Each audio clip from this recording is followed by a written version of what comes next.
Foreword by Linda Radestad. 10 Seconds of Magic. I closed my eyes and began moving my head from side to side, both hands gripping the handles of the slider device. My arms moved in opposition to my legs as I walked on the treadmill. With my eyes shut, I could sense the precise moment my body shifted slightly out of alignment, and I would correct arms and legs until everything synchronized once more. I repeated this cycle continuously, losing track of the number of repetitions. Time seemed to dissolve. I entered an almost meditative state. At intervals, I opened my eyes and fixed my gaze on a single point while rotating my head left and right, then up and down.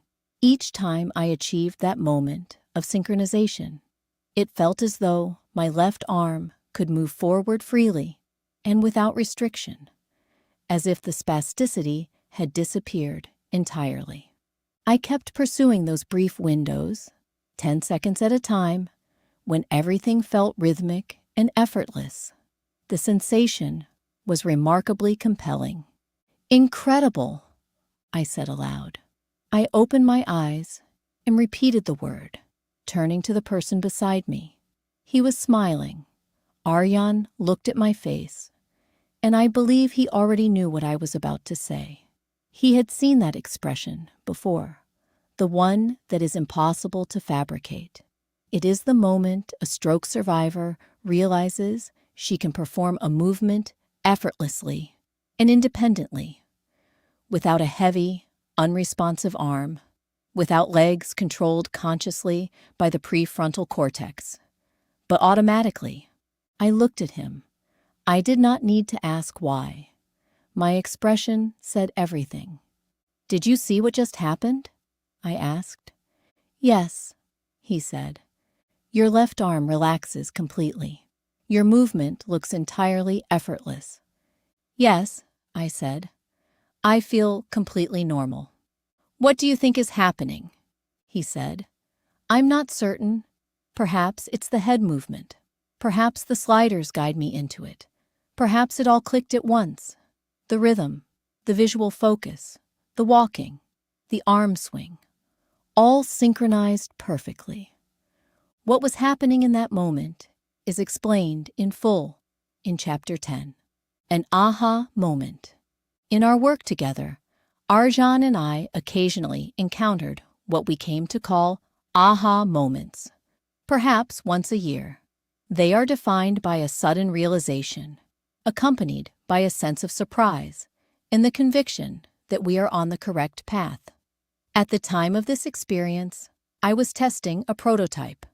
2 sliders, a long bar with a handle at each end, whose handles moved horizontally in a gliding motion, mimicking a natural arm swing, while I walked on a treadmill.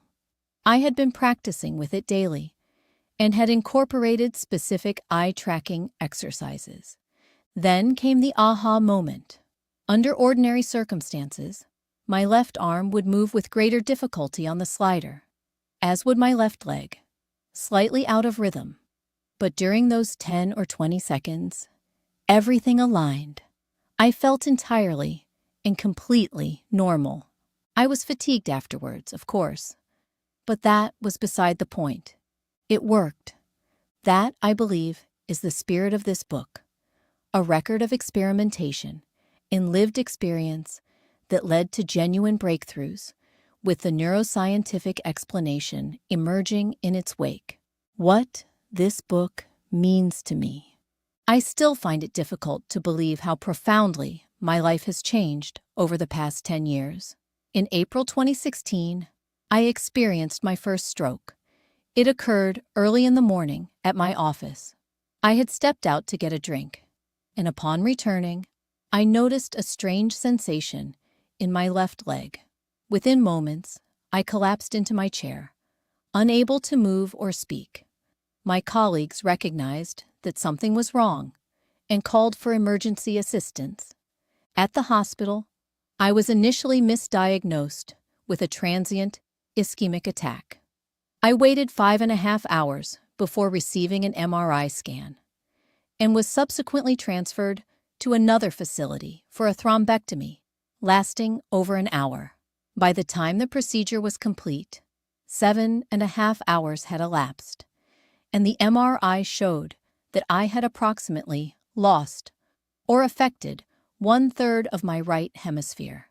Several physicians expressed serious doubt that I would ever walk or speak again. In June 2016, I suffered a second stroke, caused by vascular damage sustained during the thrombectomy. I was left with vision loss in one eye, severe neuropathic pain, and complete dependence on a wheelchair, with no ability to walk, communicate, or use my arm. I had lost all hope. 6 to 8 months later, there had been no measurable improvement. I was discharged from the rehabilitation clinic on the grounds that no further progress could be anticipated.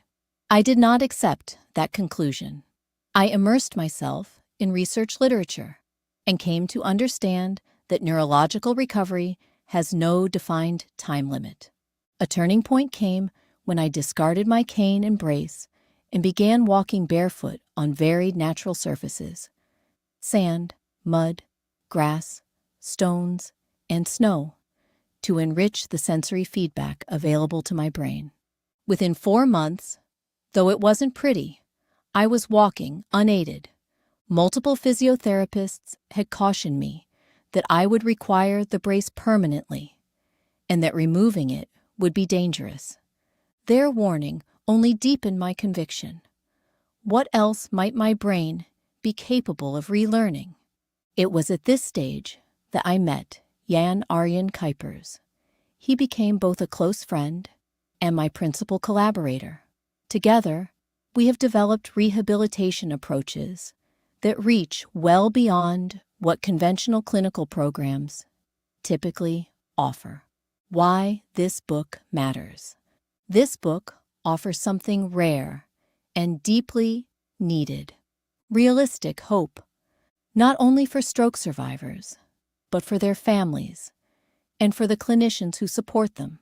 It provides scientifically grounded evidence for a more neurologically comprehensive rehabilitation method, an automated, non-compensatory approach that follows the developmental sequence through which we all learn as infants: crawling, rolling, standing, and guides survivors back through those foundational stages of motor development.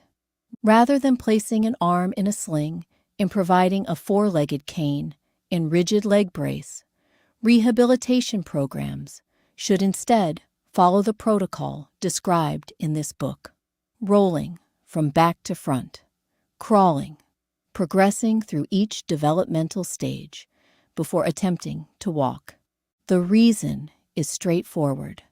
Immobilizing the arm in a sling signals to the brain that the limb is no longer needed. Use it or lose it. The same principle applies to placing the foot in a rigid brace. It communicates to the brain that active ankle flexion is no longer required, and relying on a cane for ambulation fundamentally disrupts the body's normal center of pressure. The result of these conventional approaches is the reinforcement of maladaptive neuroplasticity, compensation rather than true recovery. Implementing the program described in this book will require greater effort and resources to support a patient's return home, but in my considered opinion, it will generate substantial long-term reductions in healthcare costs, fall risk, and dependency on caregiving. I believe a paradigm shift in stroke rehabilitation has begun. This book is part of it. If you are reading this as a stroke survivor or as someone who loves one, I want you to understand what I did not understand in those first months. The ceiling you have been given is not a neurological fact. It is the program's limit. This book exists because there is more. Arjan has spent his career proving it. I have spent mine living it. Linda Radestad, Stockholm, Sweden, 2026.